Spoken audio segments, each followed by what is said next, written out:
Good morning, everyone. Respect all the dignitaries seated on the stage, teachers, brothers and sisters, and my dear friends. Happy Republic Day to all. Today we are gathered to celebrate the 26th of January, our Republic Day.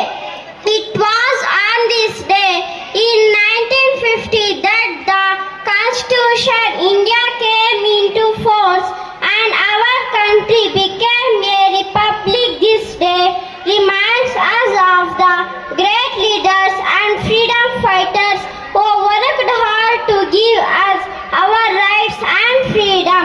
Republic Day also teaches us the importance of unity.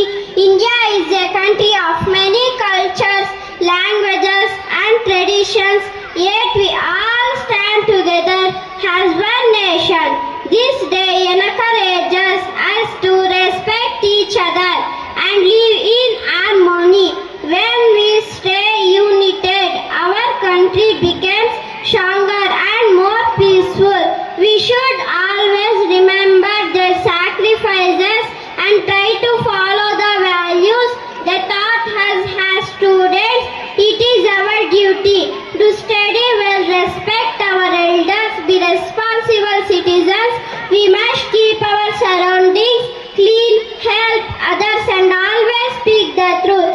Let us take a pledge today to make our country proud through our good action. Republic Day is not just a celebration but also a reminder of our duties toward our nation. Once again,